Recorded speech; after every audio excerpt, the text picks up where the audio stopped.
Hey, I know what you're thinking. I already saw your face today. What's going on? I was thinking that it doesn't really make a whole lot of sense to wait until the morning for the yesterday's news. So we are going to actually be doing two shows. This is kind of a test of that first one.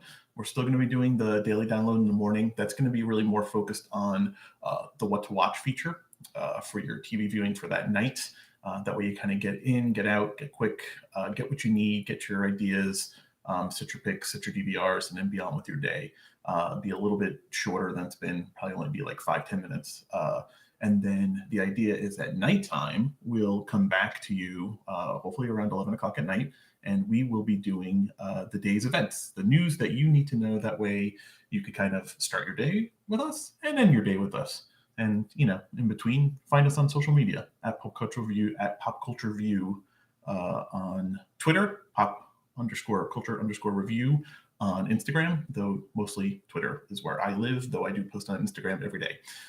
So what kind of day has it been? That's what I'm calling this segment. The reason I'm calling that segment is because it is the name of the season 1 finale from West Wing, one of my favorite shows ever.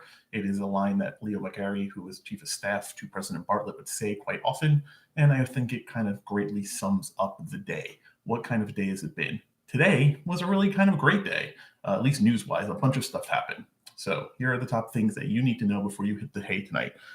We have a bunch of premiere date news.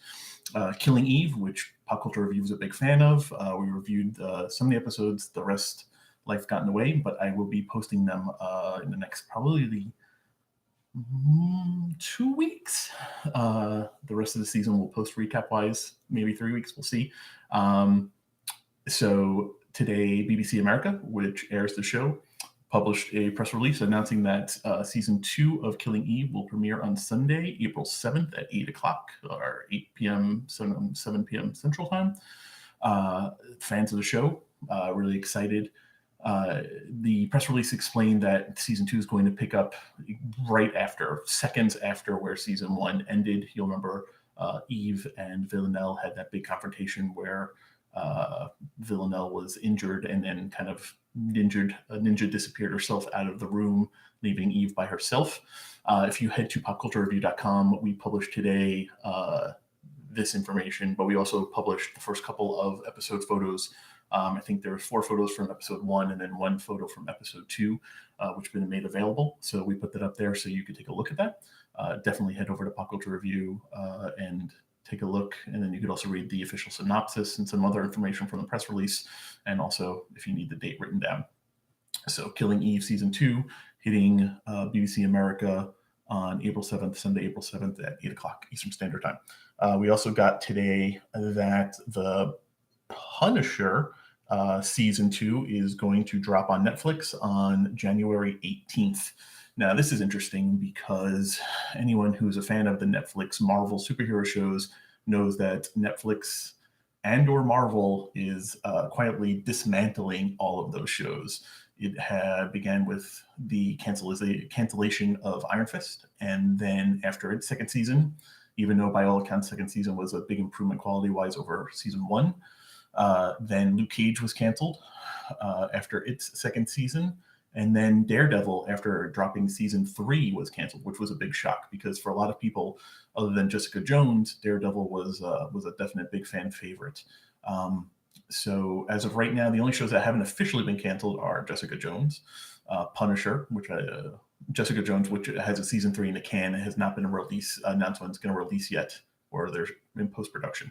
There's going to be a season 3 of Jessica Jones. So that hasn't been canceled yet. The Punisher, which again, January 18th, is going to drop season 2. The guess here is that they also cancel The Punisher after releasing it, maybe giving it a week or 2 for people to watch it, and then they're going to cancel it. I can't see leaving The Punisher on its own to air with no other shows backing it. Jessica Jones can do that. I think Jessica Jones is independently was probably the most popular of the shows and so could stand by itself. I don't think The Punisher has that kind of backing. So expect that to be canceled at some point. But for right now, fans of the show, that's that John Bernthal led show, formerly from The Walking Dead, who played Shane on The Walking Dead. He is Frank Castle, the Punisher. Good show. Good. It's fine. Not my favorite. It is in the middle of the pack of the shows. And the only other one that hasn't been canceled yet officially is The Defenders, which was the kind of mashup Avengers version, the TV MCU, or the MTU, I guess, Marvel television universe, Netflix television universe mashup show. That hasn't actually officially been canceled, but with 3 of the 4 shows that made up the Defenders being canceled, I can't see that show going forward. So anyway, but if you're a fan of The Punisher, you only have another week and a half or so to wait, and then you get to watch those new episodes. Big news today that anyone who is, again, another superhero show fan is going to be really excited for. If you watched the Arrowverse crossover event last month, the Elseworlds event that crossed over between The Flash, Arrow, and Supergirl, you know that Ollie and friends, Ollie, Oliver, and Barry, and Supergirl went to Gotham for the very first time. And while they were in Gotham, they ran into a woman who is a cousin of Batman, who officially exists in this universe now, in this Arrowverse for the very first time. And they ran into his cousin, Kate Kane, who is Batwoman, sorry, not Batgirl. I want to get this name right. Yeah, Kate Kane, I was right. Who was played by Ruby Rose, who you most recently saw in The Meg over this past summer. She was a fan favorite. I loved her. I thought she was great in the role. She plays an out-and-out lesbian who is also an ass-kicking crime fighter. She's kind of taking up the mantle of vigilante for Gotham while her cousin is away unexplainedly. Batman and Bruce Wayne have not been seen in years, as the lore was established. CW has given Batwoman a pilot order, which is not a guarantee that it's going to get picked up the series, but they have hired David Nutter to work on the pilot, to direct it, and he has a proven track record, especially with the CW shows, having done, I think, the very first episodes of Arrow and Flash, as well as a ton of other shows. He's most currently known for his work on Game of Thrones. He's directed some of the biggest episodes of Game of Thrones over the last couple seasons, including The Reigns of Castamere, which is the Red Wedding episode. He's also done a bunch of the big fight episodes of Game of Thrones. So he's a big hitter to be adding to the show, which probably means that it's going to get picked up the series. I can't see them not. People want the Batman, Batwoman. They want that universe added to the official Arrowverse. So look for that coming, that pilot to be made. I'm sure production's already started on it. I guess it would be, if it got picked up, it would be picked up for a 2019-20 season.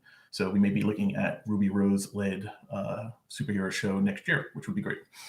A couple more items here, and then I'm going to let you go for the night. Following on Lenny James crossing over from The Walking Dead into Fear the Walking Dead, another, not long time, but semi-long time cast member on The Walking Dead, Dwight, played by, where's his name? Austin Emilio, is going to be, well, he wasn't seen in the first half of season 9 of The Walking Dead. He wasn't seen since the end of season 8 on The Walking Dead, when Daryl banished Dwight for his crimes and misdemeanors, which I guess was better than killing him, I guess. He's going to next turn up now on Fear the Walking Dead. So this revolving door between the two shows continues, which is an interesting development. I always kind of liked Dwight, so I'm happy to see him continuing on in some fashion. I've fallen away from Fear the Walking Dead, but I'm just happy. I like the idea of those shows crossing over. I like the world building that they're doing with The Walking Dead these days, with the Rick Grimes movies they've announced, and expanding into other media and expanding the world and across the sea to Europe and such. So excited to see Dwight pop up on Fear the Walking Dead. If you were a fan of The Walking Dead, you really like that news. The very last thing that I want to talk about, so we hit Killing Eve, we talked about The Punisher, Batwoman pilot order, we hit The Walking Dead crossover. The very last thing that I want to talk about is Neil deGrasse Tyson. He has a talk show called Star Talk, which airs on the National Geographic Channel. It has been pulled from air. There are a handful of brand new episodes that have been ready to go. It has been pulled by National Geographic and Fox Broadcasting, which I guess distributes the show for National Geographic, because of currently three allegations that have been made against Neil deGrasse Tyson back in November.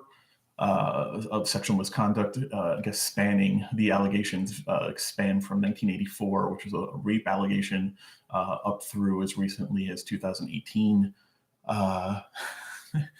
It's a weird, bizarre kind of thing. Earlier, or a couple weeks ago, Mr. Tyson took to Facebook and kind of did a refutation of the allegations without out and out denying them. And actually, in most cases, acknowledged that the events occurred, just not the way that his accusers have said that they occurred. And he made an impassioned plea about how he felt he is a good husband and scientist, and didn't actually do anything wrong that he's being accused of. That it's all kind of a matter of interpretation. Kind of pleading kind of a woe is me witch hunt kind of post on Facebook. I don't know if it's still there. I haven't read it in a while. But if you go over to his Facebook page, you might be able to find his defense of himself. But it'll be interesting. It's an interesting step for Nat Geo to take the Hayden Planetarium, which he is the director of, which is in the American Natural History Museum in New York. Also, on the heels of this announcement from National Geographic, announced that they are also going to be investigating him. He is, like I said, the current director of the Hayden Planetarium there, which is my favorite planetarium in the world. So, things aren't looking great for Mr. Tyson, but, if he's innocent, hopefully the investigation proves that and he can resume his life. And if he's not found innocent, well, then, probably shouldn't have a talk show. But we'll keep an eye on that and see where that goes. It's kind of a crazy story, too much to go into here, but definitely look it up. I'll see if I can put something together tomorrow on the website, write it up a little bit for you to read. But yeah, it's kind of a crazy thing. Anyway, so that is what kind of day it has been. That is a wrap on Thursday, January 3rd. I'll be back tomorrow morning early, around 7-ish, to walk you through what to watch for Friday, January 4th. I actually have some good choices coming up tomorrow night. Can't wait for to talk that with you. And have a great night, guys. Talk to you soon.